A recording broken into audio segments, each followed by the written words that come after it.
Current electricity के ऐसे दो मोस्ट इम्पोर्टेंट लॉज के बारे में पढ़ेंगे, जैसे कि करंट इलेक्ट्रिसिटी के मोस्ट ऑफ 80% जो सर्किट्स हैं वो सोल्व हो जाते हैं in only in two laws के कारण ही। तो चलिए देखते हैं।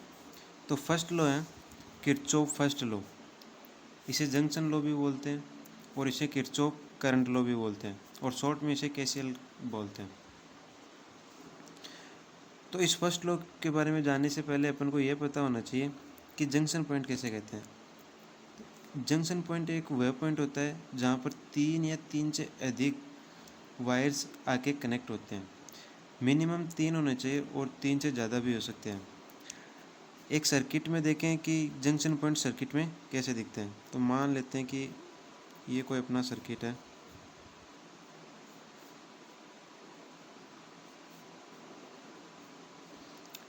A B C D E और एफ। तो जो ये पॉइंट है अपना बी, इसमें ओनली 2 वायर्स हैं, एक तो ये इधर वाला और ये। तो इसे अपन नोड बोलते हैं। बट जो अपन अपने वाला ये सी पॉइंट है, इसे अपन जंक्शन बोल सकते हैं क्योंकि यहाँ मिनिमम 3 वायर यहाँ पर इस पॉइंट पे मिल रहे हैं और ये भी नोड है, ये भी नोड है और ये अपना जंक्शन हो जाएगा क्योंकि यहाँ पर 3 वायर ऐड हो रहे हैं। सो अब फर्स्ट लॉ की डेफिनेशन देखते हैं कि किसी भी जंक्शन पॉइंट पे एट एनी जंक्शन, किसी भी जंक्शन पर आने वाली धाराओं का योग और जाने वाली धाराओं का योग इक्वल होगा।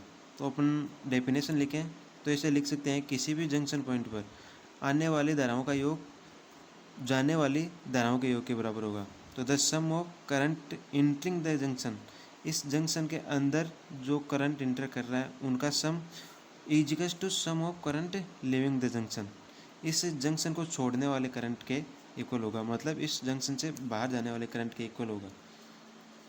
सो एक एग्जांपल लेते हैं। ये एग्जांपल है, ये कोई जंक्शन पॉइंट है। इस जंक्शन पॉइंट में एक तो 2 एम्पियर करंट आ रहा है, एक 3 एम्पियर करंट आ रहा है और बाहर कितना जा रहा है 5 एम्पियर करंट। तो इस आने वाले करंट का योग कितना हो जाएगा 2 + 3 इजिकल्स टू हो जाएगा 5।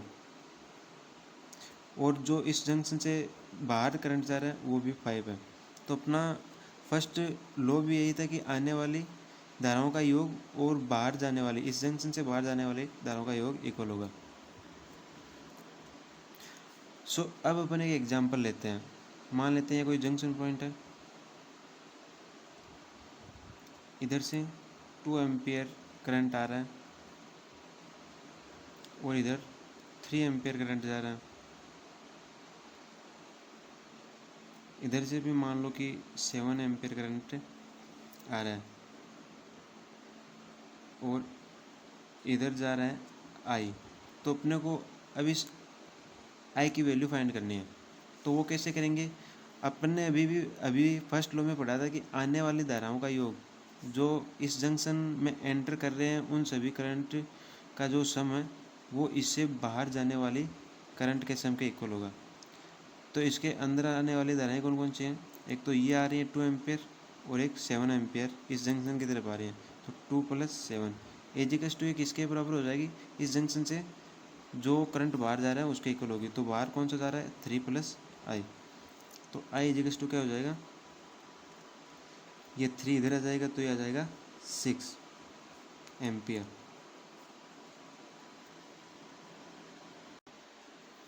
अब एक और एग्जांपल लेते हैं अपन।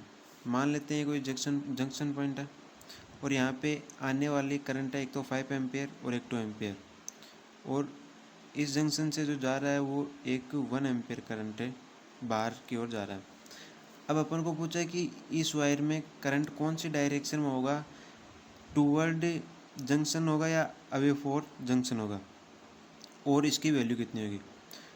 तो अपन सबसे पहले एज्यूम कर लेते हैं, आप अंदर की तरफ भी एज्यूम कर सकते हो कि मान लो करंट अंदर की तरफ जा रहा है या बाहर की तरफ मान सकते हो, आप आपकी जो इच्छा हो उस तरफ आप करंट की डायरेक्शन ले सकते हो। और मान लेते हैं कि वो करंट की वैल्यू आई है। अब अपन सॉल्व करते हैं। मैंने इसको अंदर की तरफ मान लिया कि ये आई इनवर्ड है, मतलब जंक्शन की ओर जा रहा है।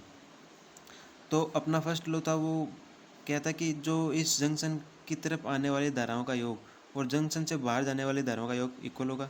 तो इधर देखते हैं जंक्शन की तरफ एक तो 5 एम्पियर आ रही है और एक 2 एम्पियर करंट जंक्शन की तरफ है और एक आई करंट जंक्शन की तरफ है और वो बाहर की तरफ कौन सा करंट है, ओनली 1 एम्पियर। तब इसे सोल्व करेंगे तो आई की वैल्यू कितनी आ जाएगी, -6 एम्पियर। अब अपने को देखना है कि ये -6 एम्पियर है, तो ये माइनस का मतलब ये है कि जो अपन ने करंट की जो डायरेक्शन ली है वो डायरेक्शन सही नहीं है। इसके माइनस का साइन का मतलब ये है कि जो डायरेक्शन है उसके जस्ट ऑपोजिट अपनी डायरेक्शन होगी। तो अपन ने डायरेक्शन करंट के अंदर ली थी, वो डायरेक्शन हमारी गलत है क्योंकि ये माइनस का साइन है। माइनस का साइन ये दर्शाता है कि डायरेक्शन जो आपने डायरेक्शन ली उसके जस्ट ऑपोजिट, तो अपन ने अंदर ली थी तो ये बाहर की तरफ हो जाएगी और उसकी वैल्यू कितनी आएगी, 6। तो ये आई इजिकल्स टू 6 एम्पियर। अब इस नियम की एक मोस्ट इम्पोर्टेंट बात यह है कि ये जो नियम है वो आवेश संरक्षण नियम पर आधारित है। Conservation of charge, conservation of charge, क्योंकि अपन ने अभी देखा था कि ये कोई जंक्शन है, इस पर आने वाली धाराओं का योग और जाने वाली धाराओं का योग इक्वल होता है। तो करंट क्या होता है, करंट इलेक्ट्रॉन के प्रवाह की दर को ही करंट बोलते हैं अपन। तो इस तरफ जितने इलेक्ट्रॉन आएंगे वो उतने इलेक्ट्रॉन बाहर निकल जाएंगे और यही चार्ज कंजर्वेशन लॉ बोलता है कि न तो चार्ज को कम किया जा सकता है और नहीं बढ़ाया जा सकता है। तो इस जंक्शन पर जितने चार्ज आएंगे वो उतने ही वापस हो जाएंगे। तो ये जो किरचॉफ का फर्स्ट लॉ है वो चार्ज कंजर्वेशन लॉ पे डिपेंडेड है।